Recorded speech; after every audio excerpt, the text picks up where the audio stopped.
وابعتها له عشان هي كده كده رايحاله. شوف الفيديو. قفلة وش عمرو أديب برضو. تعالوا كده نتفرج على الناس اللي من أمريكا اللي بتدعم ضياء العوضي، ولا الناس اللي من إنجلترا، ولا الناس اللي في مختلف أنحاء الوطن العربي كله. معاكي يا رحيمة من ليبيا، معاكي السلام من عليكم. تونس، معاكي من الجزائر، معاكي من المغرب، معاكي من لبنان. إيه كل دول كدابين ومنافقين ولجان إلكترونية وناس قابضة. طب يعني إيه المقابل؟ ما تقولوا لنا. انا عايز مقابل اللي احنا بنعمله ده بجد والله. يعني انا محتاج السلام عليكم. الظرف الابيض اللي كان بيجي لي فيه $500 كل شهر دعما لضياء العوضي. طب اهو مات، مين بيقبضنا؟ ما تردوا عليا بس والله عشان ما تديكوش على وشكم. خلوا كلام منطقي، ما تحسسونيش ان انا بكلم شويه معيز. يعني كل الناس دي 1900 السلام كومنت على عليكم. اللايف. طب بلاش كل الالافات الملايين اللايكات اللي بتجيلي والتعليقات اللي معايا. اهو بص النهارده وزير الصحه.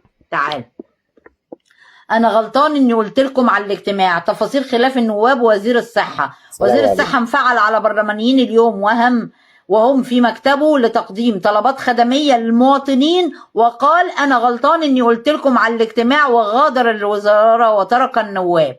ادي عركه ما بينه وما بين نواب مجلس الشعب. السلام مش عارف عليكم. بقى ايه المطالب الخدميه اللي هم طلبوها منه، وراح قال لهم انا غلطان اني عملت لكم اجتماع، وراح سايبهم وماشي ورازع الباب في وشهم.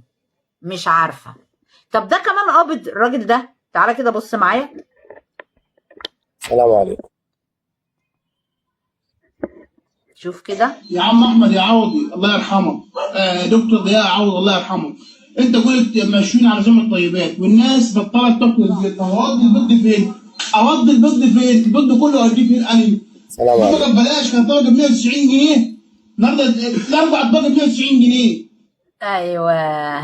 ويقول لك قتلوه ليه؟ هيقتلوه ليه يعني؟ صحيح هيقتلوه ليه؟ الله اعلم اتقتل ولا لا، بس يعني كان هيخرب بيت ناس كتير. السلام عليكم. كان هيقعد ناس كتير قوي في البيت. مش بتقولوا ملوش تأثير ومشيش وراه الا المجانين؟ طب والبيض رخص، ادعوا له ادعوا له. الفراخ بقت ب50 جنيه، ادعوا له ادعوا له. التجار طالعين بيصوتوا، محدش بيشتري فراخ، السلام عليكم. محدش بيشتري بيض. السوبر ماركتات دلوقتي طالعه بتعمل ازهى عصور الماركتينج. هو ده العيش التوست اللي انتوا قلبين عليه الدنيا، وفرناه لكم بكميات. تبص تلاقي الريتش عند السوبر ماركت ضرب في الهواء. كل البوستات بتاعت السوبر ماركت 22 لايك و3 كومنت، السلام عليكم. 4 لايك و16 كومنت، اي كلام في العبط. البوست الوحيد اللي بيتكلم فيه عن الدقيق بالحبه الكامله والعيش التوست البني، ويقول لك وفرناه بومينج بال 22,000 وبال 30,000 وبال 40,000. ما سالتش نفسك ليه؟ عشان كله بيركب الموجة دلوقتي. بس حلو السلام عليكم. انك تركب الموجة على مزاجنا احسن ما تواجهنا. ليه؟ لان احنا كتير قوي قوي قوي من جوه مصر ومن بره مصر. اتعالجنا غصب عن عينك، سيبنا الدواء غصب عن اللي خلفوك. بنلجأ للدكاترة طبعا. لما رجلي تتكسر هروح للدكتور العظمي يتجبس لي رجلي، مش هروح لضياء العوضي على السلام فكرة. عليكم. لما عيني توجعني هروح لدكتور العيون. لما يحصل لي اي مشاكل في ظهري ولا في رقبتي ولا في شعري ولا في جلدي هروح لدكتور الجلدية. لا غنى عن الاطباء، ده موضوع منتهي ما فيهوش جدال. بس انهي اطباء بقى اللي يخش اسهل حاجه يقول لي بلعي حبايه، ولا السلام الدكتور عليكم. اللي يقعد يفهمني كده زي ما دكتور العوض يفهمني بطني بتشتغل ازاي؟ جاب لي الازازه وجاب لي القمع وجاب لي الكيس وجاب لي نوعين الدقيق ودخل هنا وحط هنا وخلاني شفت بعيني يا راجل. ده لو قال يلا بينا على الشلالات وراك اقنعني السلام عليكم. اقنعني احترم عقلي. دخل هنا اهي قاعده قدامي ايه بذمتك يا شيخه ودينك. اقتنعت. في دكتور اتكلم معاكي في المواضيع؟ في دكتور دخلتي له قبل كده قال لك بتاكلي ايه؟ سالك حتى من قريب ولا من بعيد؟ الدكاتره مؤخرا تحكي لهم قصه انا تعبانه من هنا، انا عندي كذا، انا السلام عندي كذا، عليكم. يروح يبص لك حتى ما يعملكش ما يبعتكيش المختبر ان هم بيبحثوا، يقول لك هو بنفسه يقول لك عندك وخدي الدواء ده وكتب لك الدواء روشته وروحي جيبيها و40 دواء وتروحي تلفي عليهم. بيتجرب. حضرتك سالتني يا السلام فندم عليكم. باكل ايه؟ مره عدت عليك كده وانت بتطفحي ايه؟